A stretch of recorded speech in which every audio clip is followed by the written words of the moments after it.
In the annals of American folklore, few tales of the supernatural are as chilling and as well documented as that of the Bell Witch.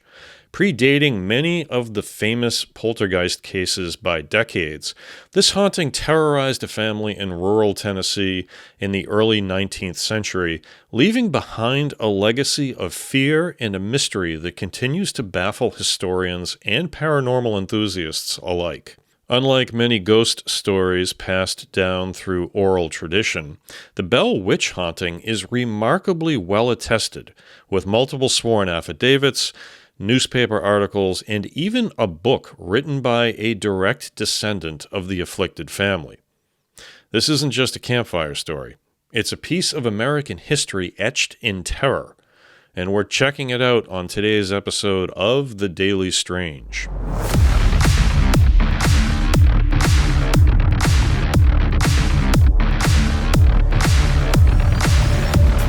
Hello everyone and welcome to The Daily Strange, a special October 2025 video per day blitz of the paranormal, specifically cryptids, monsters, and the supernatural, all the stuff you need to get ready for Halloween.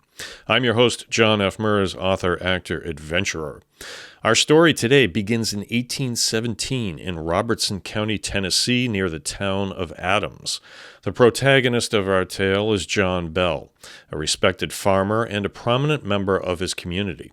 He lived with his wife, Lucy, and their 8 children on a prosperous farm.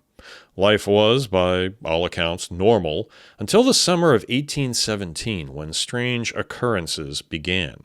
Initially, the disturbances were minor. Unusual noises like knocking on the doors and walls, scratching sounds, and what sounded like rats gnawing at bedposts. The family, particularly John Bell, dismissed these as local wildlife or perhaps tricks played by their children. However, the phenomena quickly escalated. According to historical accounts, including the authentic history of the Bell Witch of Tennessee by M.V. Ingram, published in 1894, the family began to experience physical manifestations. Covers were pulled from beds, objects were thrown, and the children, particularly the youngest daughter Betsy Bell, began to suffer physical assaults. She was reportedly slapped, pinched, and had her hair pulled by an unseen force. The entity, which eventually identified itself as Kate, or the Witch, became increasingly vocal and malicious. It began to speak, initially in a faint whisper, but gradually growing in strength and clarity. The voice was described as disembodied, changing in tone and inflection, sometimes sounding like an old woman, other times like a child. And what made Kate so terrifying was her intelligence and her relentless targeting of the Bell family. She would reveal secrets, mimic conversations, quote scripture, and torment individual family members by name. The focus of her malice seemed to be John Bell himself and his daughter Betsy. Kate threatened to kill John Bell and repeatedly interfered with Betsy's engagement to a local boy named Joshua Gardner. The psychological and physical toll on the family was immense. The haunting became so notorious that people from across Tennessee and beyond came to witness the phenomena. Neighbors, doctors, and even skeptics arrived, many leaving convinced by what they heard and saw. Perhaps the most famous visitor was Andrew Jackson, who would later become the 7th President of the United States. According to legend and historical anecdotes, Jackson, then a general, arrived at the Bell farm with a retinue of guards and publicists, intending to investigate the claims. However, after experiencing strange occurrences himself, his coach wheels locking up and his men repeatedly struck by unseen forces, Jackson is said to have declared, quote, "By the eternal, I'd rather fight the British than the Bell Witch," and promptly left. The torment continued for years, culminating in the death of John Bell in December 1820. On the morning of his death, he was found in a stupor, and a mysterious vial of dark liquid was found near his bed. The Bell Witch allegedly claimed credit for poisoning him, boasting that she had given him, quote, a dose of her special brew.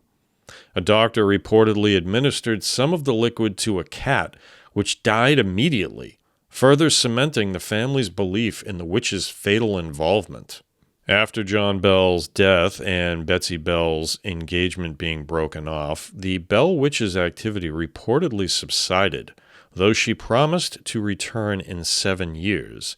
And some accounts suggest she did for a brief period in 1828. The Bell Witch haunting remains one of America's great unsolved mysteries.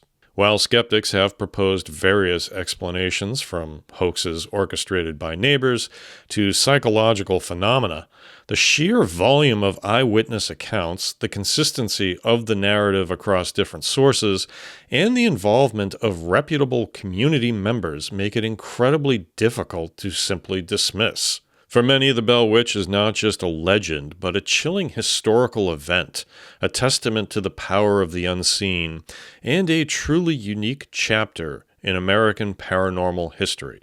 And that's going to do it for this episode of The Daily Strange. If you enjoyed the show, please be sure to like, subscribe to the channel, and turn on the notification bell so you don't miss any of my new chilling episodes.